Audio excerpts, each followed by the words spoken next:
In the last part of my series, I introduced the children of Israel, a group of people who had escaped centuries of captivity in Egypt and followed God as he led them to the land promised to their forefathers, Abraham, Isaac, and Jacob. You see, this journey to the promised land was not just a geographical migration, but a profound spiritual transformation for the Israelites. Their story is crucial to understanding the development of religion, particularly monotheism, because they were the first to introduce the belief in one God to the world. In a time when most nations worshipped multiple gods, the God of Israel stood apart by commanding exclusive devotion. You see, he declared himself the one true God, forbidding the Israelites from worshiping the deities of other nations. This command would become a central theme in Israel's relationship with God and an integral part of the religious history that unfolded from their experiences. Before we dive back into the story, I want to take a moment to clarify why this narrative holds such significance for me personally. You see, I worship the God of Israel because I have seen his power demonstrated throughout history. In the first part of my series, I mentioned that for such a seemingly small and insignificant nation as Israel to have made such a lasting impact on the world history, their God must have been truly powerful.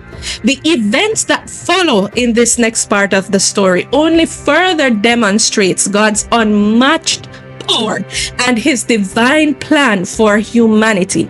This is why I feel it's important to cover this next portion of Israel's history, because understanding these events allows us to see how God continually worked through his chosen people to reveal his nature and his will to the world.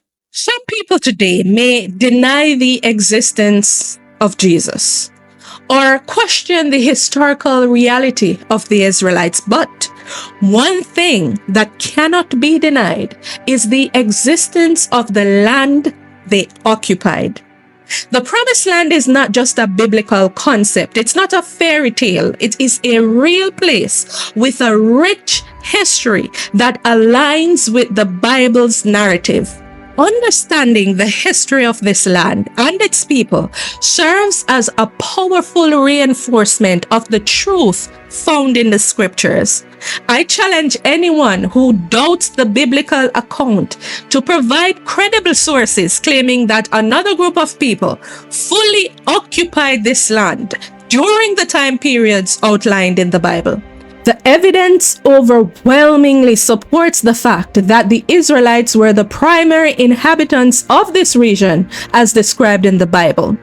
And to establish his covenant with the world, God made himself known through his chosen people, Israel. Despite their small size and limited resources, God empowered them to conquer the land he had promised to their ancestors. It was not just a military conquest, but a divine demonstration of his power and faithfulness. God's intervention on behalf of Israel struck fear into the hearts of the surrounding nations.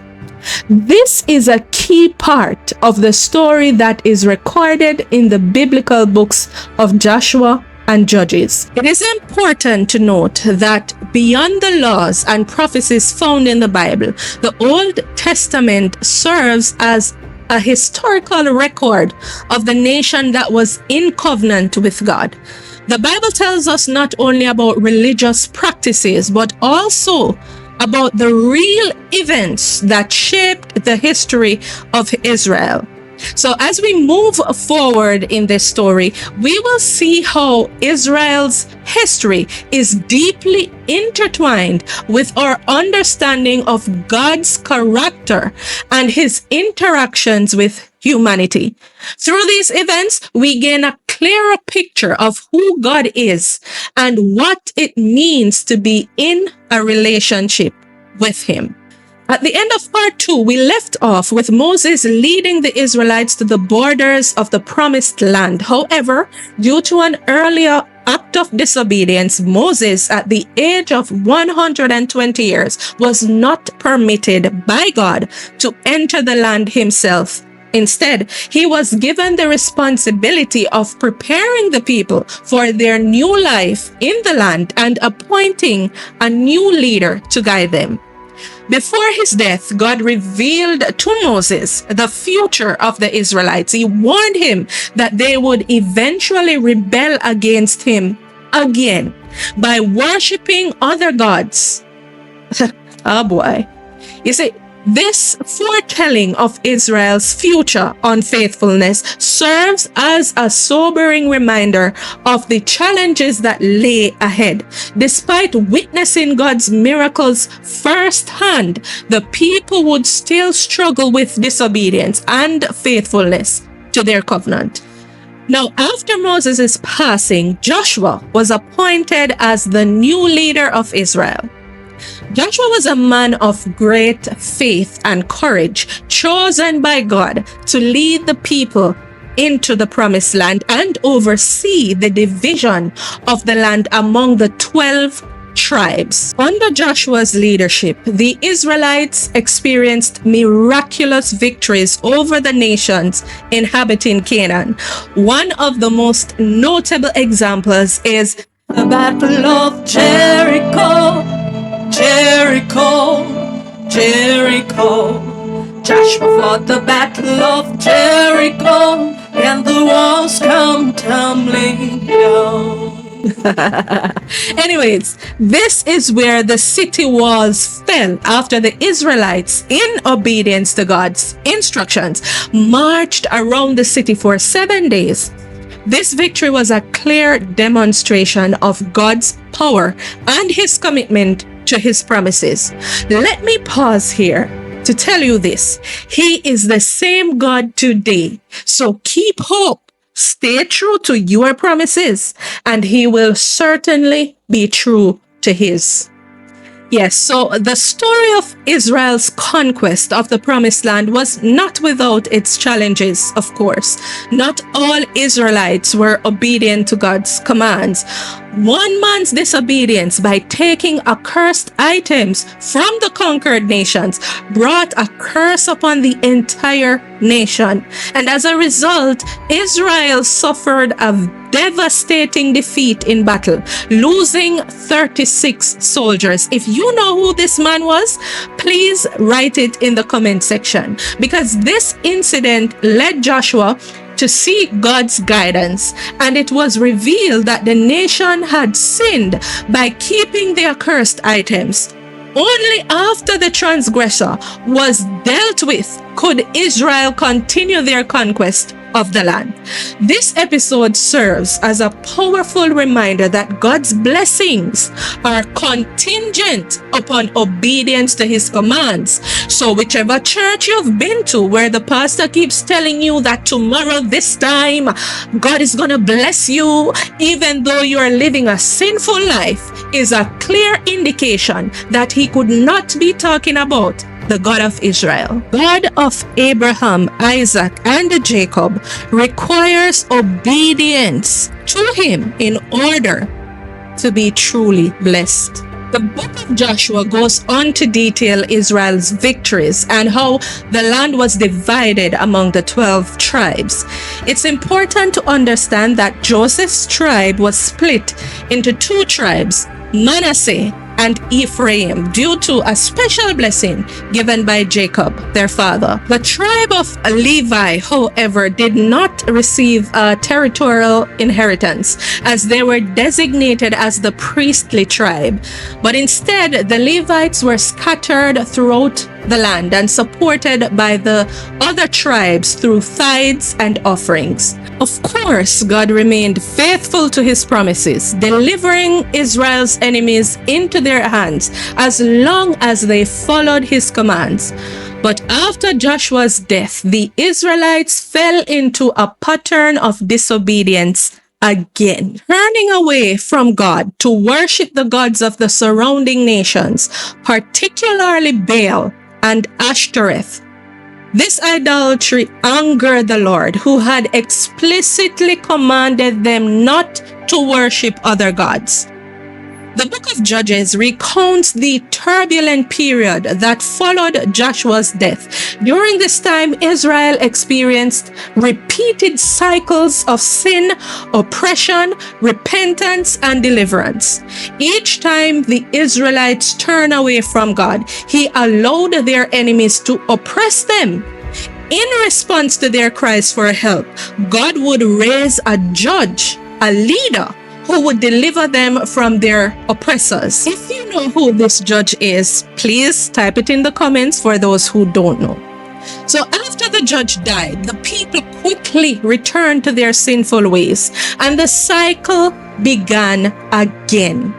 This period was marked by instability and repeated failures to remain faithful to God's covenant. Judges like Gideon, Samson, and Deborah played pivotal roles in delivering Israel from foreign oppression. Gideon, for example, questioned why Israel was suffering under the Midianite rule if God was truly with them. Through a series of miraculous signs, God assured Gideon that he would deliver Israel through him, and despite overwhelming odds, Gideon led Israel to victory. However, even after experiencing God's deliverance, Israel continued to fall back into idolatry again. One particularly tragic outcome of this period was the fate of the tribe of Dan, which adopted idolatry and was eventually excluded from the tribes of Israel. This is evident in the book of Revelation, where the tribe of Dan is not listed among the 144,000 sealed tribes of Israel. This exclusion serves as a clear warning about the consequences of turning away from God. Here are the key takeaways from this part of the series. God's power was evident in Israel's victories, and his presence brought fear to the surrounding nations. Joshua led Israel with righteousness and secured their inheritance in the promised land. After Joshua's death, Israel repeatedly turned to idolatry, forsaking the covenant with God. God raised up judges to deliver Israel from their enemies, but the people continued to return to sin after each judge's death. God let some enemies in the land to test Israel's faithfulness to him. Israel's history shows that God's power was known to the world, and his judgment was righteous in response to obedience. Israel's story serves as a powerful reminder of the consequences of sin and the importance of remaining faithful to God. His judgments are always righteous, and his commands are not to be taken lightly. Many of us today may say, God knows my heart. But we must also remember that God calls us to worship him in spirit and truth. When our hearts lead us away from his commandments, we risk facing the same consequences that Israel faced. In the next part of the series, we'll explore how Israel, in their desire to be like the other nations, pleads for a king against God's wishes. This decision will reveal both their glory and their downfall. If you haven't already, be sure to subscribe so you don't miss part 4, and share this series with anyone who is curious about religion and the Bible. My goal is to help answer some of the big questions people have and reignite a desire to read God's Word, thereby rediscovering the kingdom of heaven. I hope this message blessed you as much as it blessed me. Next time here,